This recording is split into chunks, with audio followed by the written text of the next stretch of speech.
The shadow falls over me. It doesn't come slowly, it dives. The wind from the wings shakes the leaf where I am standing.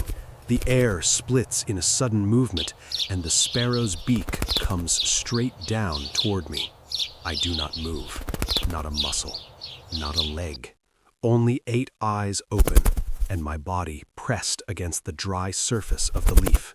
If I run, he follows me. If I stay, he catches me.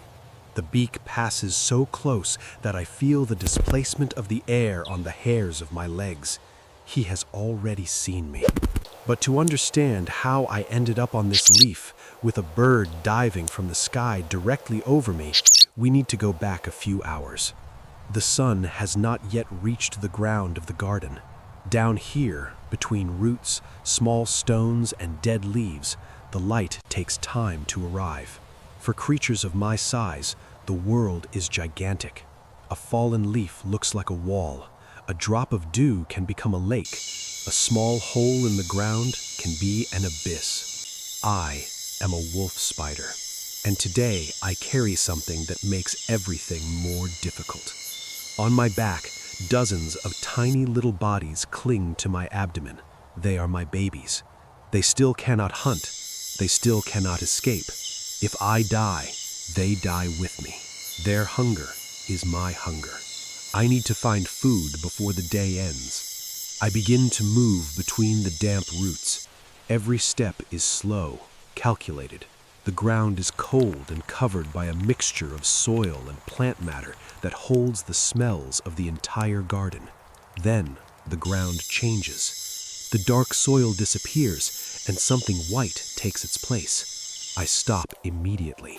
I extend a front leg and touch the surface carefully. Wrong. The smell is strange. The texture too. A white fungus grows over the soil, one of those that feeds on dead insects. Its spores spread through the air and penetrate the body of whoever steps there. They grow inside. They consume the host slowly. I turn around. I go around the contaminated area. The detour is long for me, almost 30 centimeters of walking. When I finish the path, something falls from the sky. A small feather lands on the ground, spinning slowly until it stops. I raise my eyes. The sky seems empty, but something up there moved. I keep walking. A few steps later, something shines in the air. Almost invisible lines stretched between 2 branches. A web. I stop again. In the center of the structure, the owner of the territory appears. A web spider. She slowly emerges from the silk tunnel. Her long legs stretch across the web, feeling every vibration. She is bigger than me. This place belongs to her. I raise my front legs slightly. It is not an attack. It is only a warning. She advances a few centimeters. I step back 1 step. Silence. She realizes that I have not touched the web, that I am not prey trapped in the threads, just a visitor passing through. After a few seconds, she retreats again to the center of the trap. I slide along the side of the web, keeping enough distance not to touch any thread. I pass the edge of the trap and continue. In front of me, an open space appears. A strip of hot asphalt separates this bush from the next patch of vegetation. For a human, it is just 1 step. For me, it is a desert. The sun is already high, and the dark surface holds heat. If I cross slowly, my legs will begin to fail. I start running. My legs move quickly, pushing my body forward as fast as possible. The heat rises from the surface. Halfway across, then a shadow crosses the ground. I look up. Something crosses the sky in silence, just the beating of wings. I run even faster. When I finally reach the shade of the plants on the other side, I stop to regain my balance. The air feels different. Something is watching me. The vegetation here is dense and humid, perfect for ambushes. The first mosquito flies past my head, buzzing. Then another, then several. The air begins to vibrate with the sound of wings. They descend in a spiral. I cannot fight them all. I run between the thin stems of the plants. I climb up a vertical leaf. I go down the other side. Zigzag, sudden change of direction, abrupt stop. The swarm loses my trail. But when I stop, I notice something on the ground. A shiny trail crosses the path. The slug appears just ahead. Its soft body slides slowly across the surface of the leaf. Behind it remains a thick trail of mucus. Sticky. If my legs touch that, I could become trapped. And trapped means dead. I climb a small stone beside it. I pass over the obstacle and go down again on the other side. When my legs touch the dry ground again, the sky changes color. The light weakens. The first drop of rain explodes on the ground beside me. Another falls near my head. For me, each drop weighs like a stone.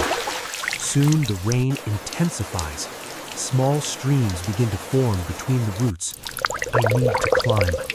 I scale a fallen branch and reach a higher position. From up there, I can see the entire garden, and I see something land on a nearby branch. Small, brown, silent. The sparrow. He watches the ground. He watches every movement, and then his eyes stop exactly where I am.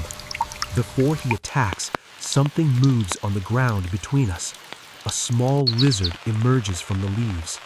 She sees me. I see her, and the sparrow sees both of us. For a moment, no one moves. The lizard takes a step toward me. I run. She runs after me. The sparrow hesitates. 2 targets, 2 movements, and in that moment of confusion, I disappear among the roots. After running several centimeters, I find an opening between 2 stones, a natural burrow, dark, protected. I enter quickly. Inside here, the world seems distant. The babies on my back move slightly. Maybe this is a safe place. I remain still for a moment.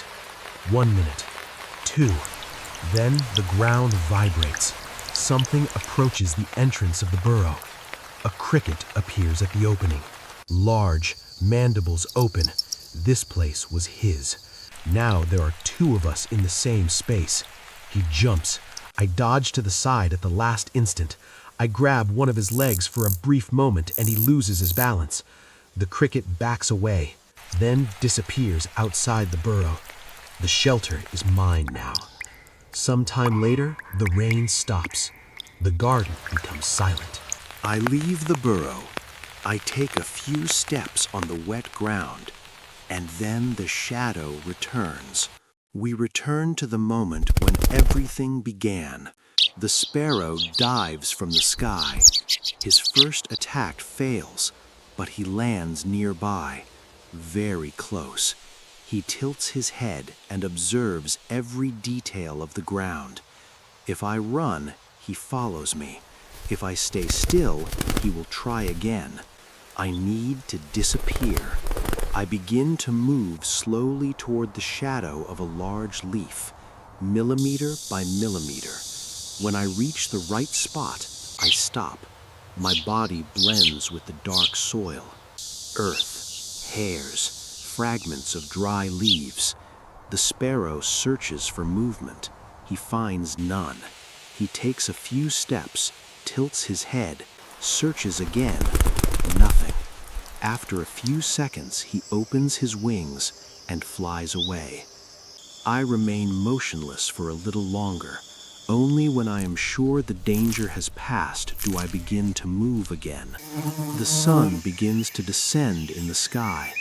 I manage to capture a mosquito, then a small beetle. It is not much, but it is enough. I return to the burrow as the garden slowly grows dark. The babies remain clinging to my back, alive. Tomorrow the world will try to kill me again, with new predators, new traps, new dangers. For many, I am just a small spider in a garden, but surviving this day is already a victory.